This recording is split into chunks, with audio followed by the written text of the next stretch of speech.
Hey fam. So, I don't know if y'all have caught up on this yet, but Donald Trump, Elon Musk, and their administration, including people like Russell Vought, who is the director of the Office of Management and Budget, that's the budget making arm of the executive branch, who had that same job in the first Trump administration.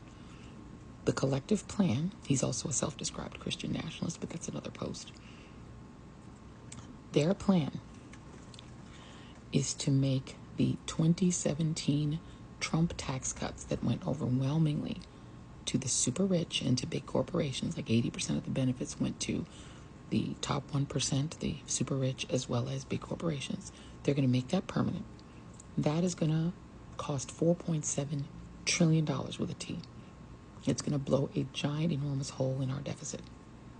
In order to fund that, they're going to make you pay for it using tariffs. Donald Trump likes to pretend that he doesn't know that tariffs get paid for by the consumer, but he knows. And you know how we know he knows?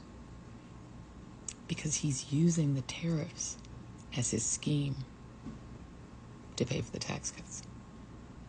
And the reason he thinks that that will work is because he's clearly been told by people like Russell Vought that at the time America was great, during the late 19th century, the Gilded Age, when the super rich amassed enormous, massive fortunes, massive wealth, tax-free, that America was great, that it was prosperous. This was also the time when America was doing a lot of expansionism, going and grabbing other territories.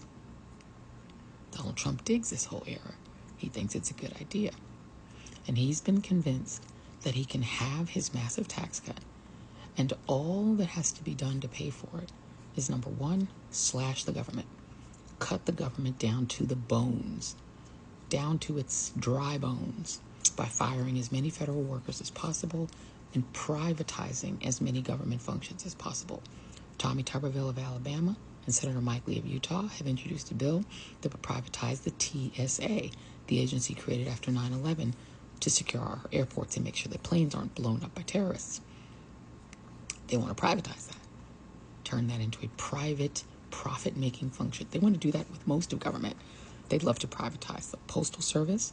They'd love to privatize everything that this federal government does. They're cutting things like USAID, foreign aid, all these functions of government, slashing them, and a lot of those functions benefit the American people. They don't care. They're cutting Medicaid. They've got a $800 billion cut in Medicaid in mind.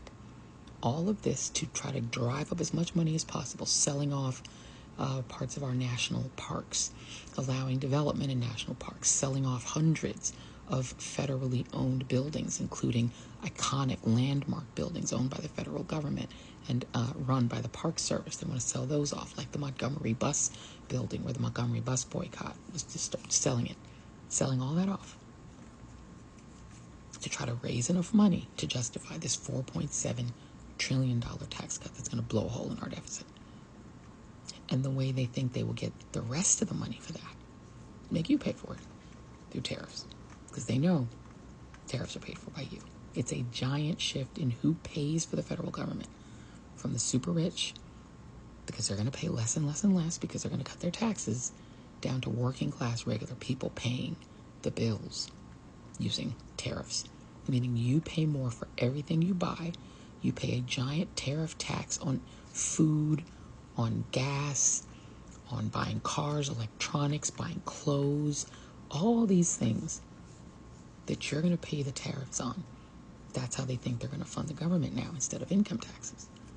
Because the Gilded Age was a time before there were income taxes. Those didn't come in until 1913.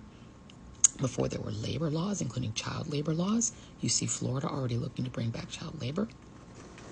You see, it was a time before women had the right to vote, before blacks had full civil rights, before there was the codification of the 13th, 14th, and 15th Amendments through the Voting Rights Act and the Civil Rights Act of 65 and 64.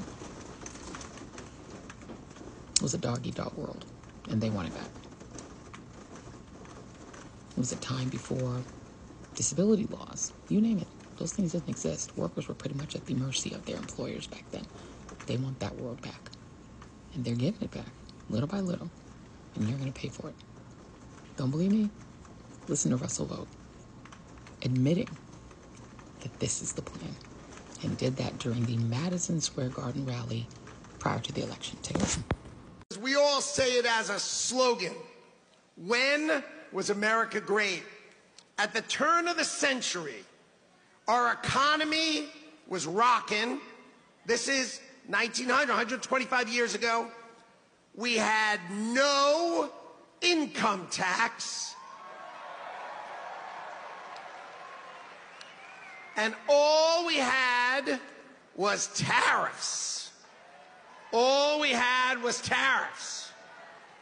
And we had so much money that we had the greatest businessmen of America get together to try to figure out how to spend it. That's who we were then. So you got it? We're making America great again. And you're paying the bill. Is that what you voted for? Because that's what you got. Elections have consequences. Really nasty, mega consequences. Good luck out there. Be well. Peace.